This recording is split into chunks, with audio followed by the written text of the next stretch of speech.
Welcome back to Main Street Living. And ladies, just like that, Labor Day signifies the unofficial ending of summer, and with fall waiting patiently in the winds. It's getting a little crazy, right? I'm so excited about it. I love it. My favorite season. I can't even believe 2020 went that fast, but I do love fall, and it is the best time of year to go leaf looking, right? Or leaf peeping. I don't know how we say it. But here to talk to leaf peeping. Okay, here to talk to us a little bit more about that leaf peeping, we have David Angotti, founder of SmokyMountains.com. David, thanks so much for joining us. Great to see you guys. All right, so David, tell us, why is a road trip the best way to enjoy the fall colors? I'm always a little bit partial to road trips. It allows you to get out of the car, to really just soak it in. It really becomes more about the journey than the actual destination. That's one of the advantages to a road trip. This year, more than ever, people aren't really keen on hopping on an airplane and flying all the way across the country maybe. But when you hop in the car, now you get to see the leaves changing as you drive through the different destinations and kind of see the progression of fall up close and personal from your vehicle. Oh, that's my favorite thing to do. And David, I'm a meteorologist, so I'm always paying attention to the weather and trying to guess when the peak foliage time will be. So where do you think this year the best destinations will be to get the good colors? Oh, every year there's certain destinations that pop out and just really grab us. And no stranger to being the highlights of fall would be the states of Washington, Vermont, Maine, and then I'm a little bit partial to Tennessee and North Carolina, since that's right by where I live and where our national park is here. So David, you've done something a little bit special here. Tell us about this fall foliage map and how you came up with the idea to make it. Yeah, so we're a small company based in Gatlinburg, Tennessee, right in the Smoky Mountains. And fall is a huge thing out here. The towns get decorated for fall. We have life-size pumpkin creatures all around on the strip through downtown. And people want to come here during peak fall. So 8 years ago, we started to just get an influx of questions on when fall was going to peak. So we decided to create a local map at that time using weather sources and predictive metrics on when fall would peak.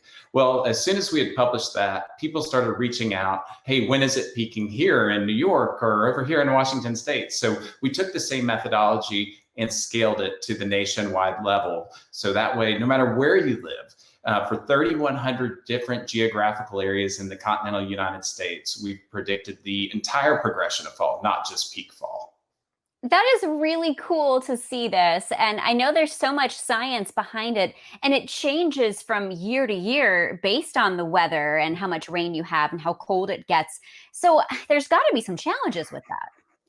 There are challenges with it, but thankfully there's a lot of good data sources available. And in our 8th year, we've worked out some of the kinks. However, it's kind of like meteorology. No matter how many times you do a weekend forecast, you can still get one wrong. Thank you. Yep. Exactly. And nobody cares how many times you get it right. They only care about the year you get it wrong. But the true thing is, with 3,100 different areas, we have a lot of chances to get it right. And so that makes it especially fun. And we are using just widely available data sources that our model ingests. And so we're looking at temperature, both historic, current, and predictive. We're looking at macro trends, like are we in a La Nina effect here like this year? We're looking at precipitation trends. All of that together feeds into the model and then spits out the progression of fall with 12 weeks for each area. Nice. That's amazing. And so does this one operate any differently than any other fall maps you could find? Is there something special about this one? Obviously, all the metrics. Yeah, so what I would say that we have going for our fall map that I haven't seen with any other fall maps is the progression of fall. You'll find other fall maps maybe out there that predict the peak, but to see the progression all the way from patchy to past peak with how that progression occurs, it lets people plan a little bit better on when maybe they can visit. So maybe they can't hit the right at peak, but they can go the week before. So things like that are neat to see, as well as the progression with a user interface that allows them to slide it and see how fall will actually occur.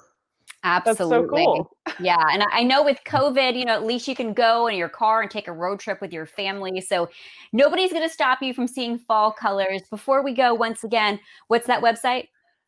It's SmokyMountains.com.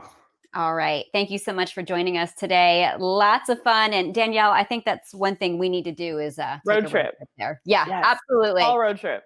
Well, lots more ahead on Main Street Living. I know you're struggling with all that virtual learning, so stay tuned. We've got some tips to help you stay patient and sing.